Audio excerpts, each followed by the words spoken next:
The boat launch is most definitely a strange place. We see lots of things occur down here that just make us scratch our head that we can't quite figure out why they're doing it. All we can do is give our best guess, like in this situation. Here I'm just guessing this is somebody's brand new Chrysler 300M and they've decided there's no way they're getting their car wet to launch the boat. And then sometimes at the launch we'll run into those people who like to drop just a little too deep. Maybe they decided their car was a little bit too dirty today and they were going to go ahead and run it through the Boynton car wash. Welcome back guys to this week's episode of Boneheaded Boaters of the Week. This week we'll go ahead and stick on this subject and we'll talk about the launch and retrieval of vessels and just the unique ways we see people doing it and some of the strange things we see when it's happening. There really are many different ways to launch and retrieve a vessel. Some of them have great results and others, well, not so much. Kind of like in this situation here. Sometimes you don't even need a trailer or anything to get your vessel out of the water. You can just full send it out. But this one really is a wild one to watch. There are rocks everywhere. I still can't figure out how this thing's staying under throttle even. Somehow it misses all the rocks and winds up on the beach. But when you do launch it this way, of course you're going to have to find unique ways to get it back out.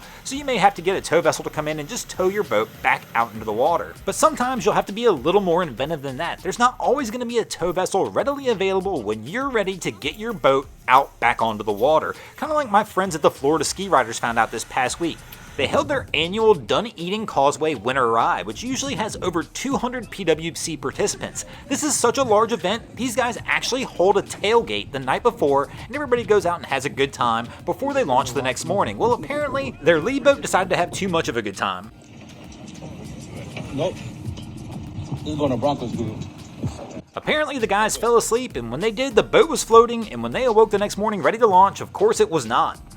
The tide obviously went out, the boat was left high and dry, and as we mentioned earlier, there's all kinds of ways to launch a boat, and these guys struggled for a little while, but then came up with an ingenious idea. They went ahead and grabbed one of the PWC carts, got it under one of the pontoons on this thing, was able to slowly walk it down to the beach, and the boys are eventually able to get this thing wet again and get their event off on time. They had well over 200 PWCs show up for this event. It's still not floating, boys. If any of you guys own a PWC and are looking for some events to participate in throughout the year, go check out the Florida Ski Riders Facebook page. They are always doing something. This just shows us that you don't always need a trailer to launch or retrieve a vessel. There are many different ways of doing it and you just gotta find the way that works right for you. Now, not every way that works for everyone's gonna be right, but sometimes you will have to go back to that traditional trailer. But just because it's the traditional method doesn't mean you have to do it the traditional way. You can always cross-utilize another trailer. It doesn't always have to be a traditional boat trailer, but one thing is for sure, if you do decide to come down to the ramp, you definitely wanna use ramp courtesy. The last thing you wanna do is park your trailer and truck in two parking spots. You never know how you'll find your trailer when you come back out.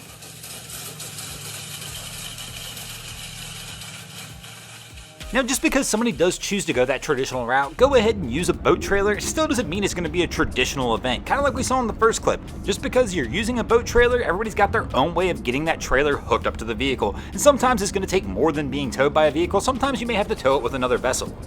They're certified captains. Oh my god, I hope they fall in. While I hope you never really wish that on anybody else when they're out on the water, this one is a little strange. I'm not sure why these kids have decided to tow this jet ski with the cover on. And the one kid's yelling. Yeah, okay. Must be one of those new thin light vests. Ultralight.